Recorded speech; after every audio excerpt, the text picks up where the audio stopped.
밤 이렇게 시간이 안 가는지 정말 버스 안에서 고잉 이불 속에서 고잉은 언제나 너에게 고잉.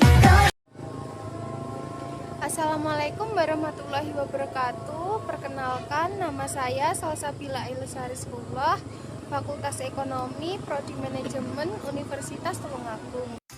Di sini saya akan membahas materi tentang just in time dan back flash. Apa sih just in time dan back flash itu?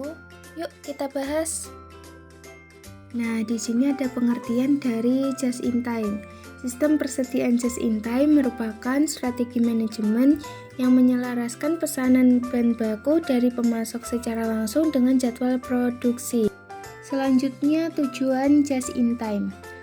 Tujuan dari just in time untuk meningkatkan laba dan posisi persaingan perusahaan melalui pengendalian biaya dan peningkatan kualitas. Berikutnya ada prinsip-prinsip dari just in time. Yang pertama adalah produksi sesuai dengan jadwal produksi induk. Kedua, produksi dilakukan dalam jumlah lot yang kecil. Ketiga, mengurangi pemborosan. Keempat, perbaikan aliran produk secara terus-menerus. Kelima, penyempurnaan kualitas produk. Dan yang terakhir, mengurangi segala bentuk ketidakpastian. Manfaat dari just in time adalah 1. Pengurangan waktu setup gudang. 2. Peningkatan aliran barang dari gudang ke produksi.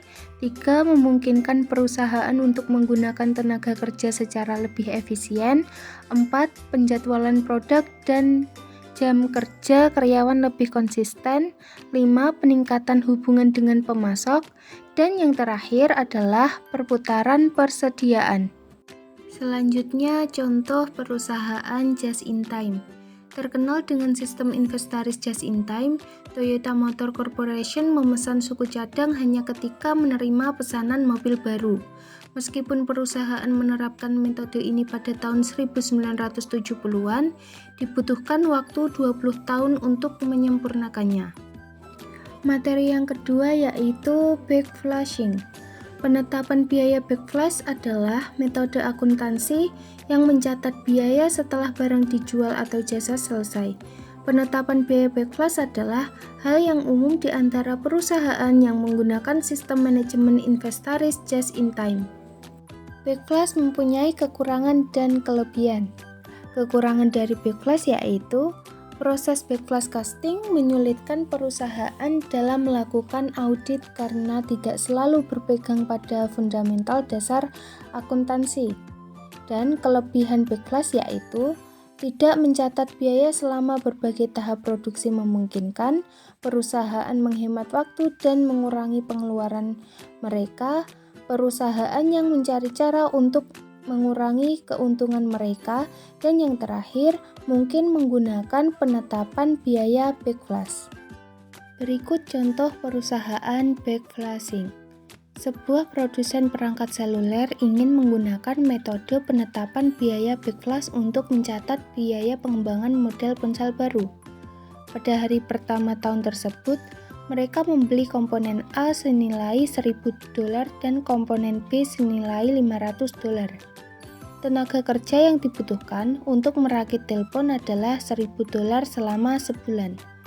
Unit dikirim ke grosir pada tanggal 31 Januari dengan menggunakan perhitungan biaya backflash, debit sebesar $2.500 ke beban dan $2.500 ke kas akan dicatat pada tanggal 31 Januari. Dan yang terakhir, kesimpulan dari just in time and backflashing.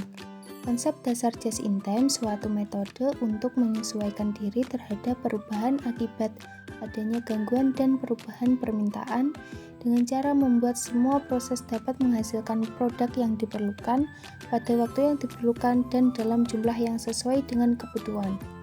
Backflash costing or backflash accounting merupakan pendekatan akuntansi yang memendekkan arus biaya produksi dengan tujuan untuk mengurangi sejumlah kejadian yang diukur dan dicatat dalam sistem akuntansi.